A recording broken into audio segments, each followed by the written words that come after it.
El sendero interno.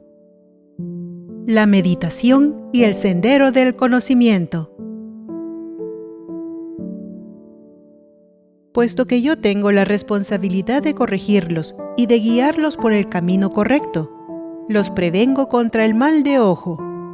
No se deleiten presenciando escenas vulgares, degradantes, como los horrendos y repulsivos carteles de películas que se exhiben en las plazas de las ciudades para atraerlos al vicio y al crimen. También deben evitar el mal de oído, que se deleita en el escándalo y la blasfemia, las oleadas de odio y de avaricia que expresan los impíos y los perversos, que no tienen amor en su corazón ni fraternidad en sus acciones. Eviten también el mal de lengua, el mal de la mente y el mal de las manos. Es decir, eviten las palabras que injurien la reputación de los demás o que dañen sus intereses y causen dolor. Eviten las emociones y pasiones bajas. Eviten las malas acciones, pues solo cuando estos males desaparecen, pueden ustedes tener éxito en meditar sobre su ideal divino. Dios, que también está aquí, ahora y en todas partes, se puede conocer por medio de un mantra. Tengan un mantra, concéntrense en él, ajusten la longitud de onda, con amor, la sintonía correcta, y sentirán la conciencia de Dios. Escucharán el programa que se difunde a todas partes. Si no están perfectamente sintonizados, corren el riesgo de no escuchar correctamente. Eliminen toda traza de amargura de sus corazones y agreguen a ese terreno el precioso complemento que es el nombre del Señor. Riéguenlo con fe, planten después la semilla de la divinidad, protéjanlas con la cerca de la disciplina y con el plaguicida de la constancia. Entonces podrán recoger la rica cosecha de sabiduría que los librará de la tarea de cultivar por siempre. Aquellos que se ríen de la gente que canta vajans, cantos devocionales para adorar a Dios, que visita los templos o que asiste a los discursos divinos, no han saboreado ese néctar y por eso tienen prejuicios contra todo. Compadézcanlos, pues no saben lo que pierden. El tiempo es muy importante para la meditación. Hay un tiempo que se conoce como la mejor hora para la meditación, que es entre las 3 y las 6. Deberán escoger una forma para la meditación y meditar en ella a la misma hora, todos los días. Ahora bien, hasta en las cuestiones relativas a la comprensión de Dios se debe tener cuidado. Uno debe continuar con su disciplina espiritual a pesar de cualquier dificultad que pudiera presentarse, sin interrupción y sin modificación alguna. No debe cambiarse el nombre que uno ha escogido y que ama para la repetición del nombre del Señor. Es imposible lograr la concentración si se cambia de nombre. La mente no logrará concentrarse, enfocarse en el objeto de la meditación. Toda disciplina tiene como meta principal lograr mantener la mente en una sola dirección. Así es que se debe utilizar un mismo nombre como objeto de meditación y evitar la adopción y abandono continuo de nombres y formas para la práctica de la repetición del nombre y la meditación. Se tiene que tener convicción, además de que todas las formas del Señor no son más que el nombre y la forma que uno ha elegido en la repetición del nombre y sobre la que medita. Ese nombre y esa forma no deben producir ni el más ligero sentimiento de disgusto o aversión. El aspirante espiritual debe entender claramente que todos los sufrimientos y preocupaciones mundanos son temporales y transitorios, y que la repetición del nombre y la meditación son para superar tales penas.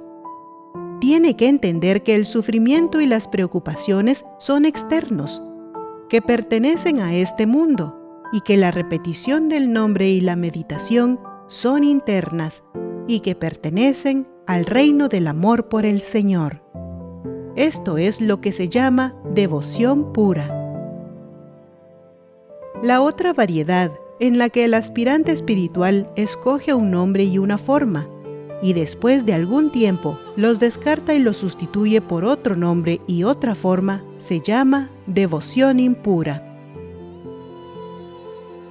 No es una falta si se hace por ignorancia, pero cuando ya se tiene el conocimiento de que es un error y que es perjudicial, y se continúa practicando meditación y repetición del nombre con ese nombre y esa forma regularmente, y después se vuelve a cambiar, entonces sí, se está cometiendo una falta.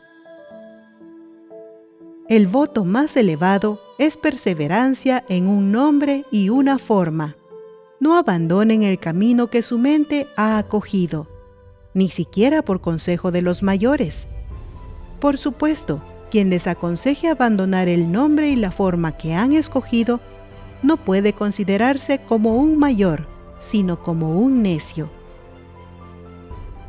Hasta donde sea posible, no cambien ni el tiempo ni el lugar donde practican la meditación y la repetición del nombre del Señor.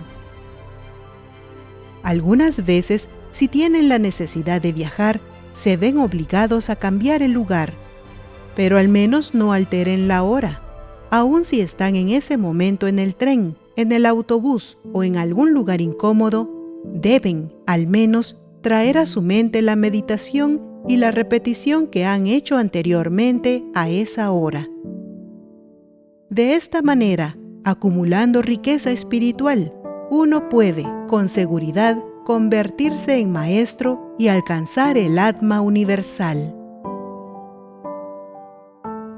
Ecuanimidad ante la adversidad es soportar valientemente la dualidad. Es el privilegio de los fuertes, el tesoro de los valientes. Los débiles se agitan como plumas de pavo real. Están siempre inquietos y sin estabilidad, ni siquiera por un momento. Se balancean como péndulo, para este lado y el otro, una vez hacia la alegría y luego hacia la pena. Fortaleza no es lo mismo que tolerar, soportar algo porque no hay más remedio. Tener la capacidad de superarlo, pero aún así pasarlo por alto, esa es la disciplina espiritual. Tolerar pacientemente el mundo externo de dualidad, combinado con la ecuanimidad interna y la paz, ese es el camino a la liberación. Soportar todo con discernimiento analítico, ese es el tipo de tolerancia que les producirá un buen resultado. Los sentidos tienen que ser rigurosamente controlados mediante el discernimiento y el desapego, los talentos gemelos que son exclusivos del hombre.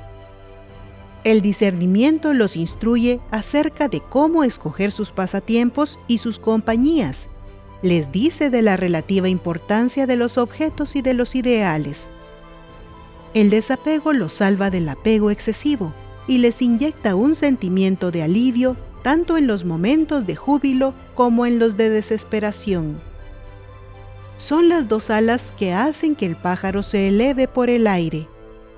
Ellos sostienen frente a ustedes la impermanencia del mundo y la permanencia de la bienaventuranza, de la realidad. Los impulsa a dirigir sus vidas hacia la disciplina espiritual y la contemplación de la gloria del Señor. No es necesario retirarse a la selva para deshacerse de la ira y el odio. La virtud se puede practicar en el vacío. Es un logro muy meritorio vivir en un ambiente de ira y ser capaz de controlarlo. Pero si viven aislados en la selva, donde no hay lugar para la ira, y dicen que son capaces de controlarla, no tiene sentido. Deben ustedes permanecer en el mundo, donde hay muchas oportunidades para despertar las emociones de ira y de odio y aprender a controlarlos. Ese sí, será un gran mérito. La palabra samadhi, estado de bienaventuranza, ha sido interpretada de varias maneras por nuestros eruditos. Cuando alguien cae en la inconsciencia al cantar las canciones sagradas o cuando alguien se queda rígido cuando practica yoga, se dice que está en samadhi, pero ninguno de esos estados es samadhi. El verdadero significado lo dan las dos sílabas que componen la palabra, sama y di. Sama significa igual y di significa buddhi o intelecto, razón. Así, permanecer inconmovible, tanto por la alegría como por la pena, es samadhi.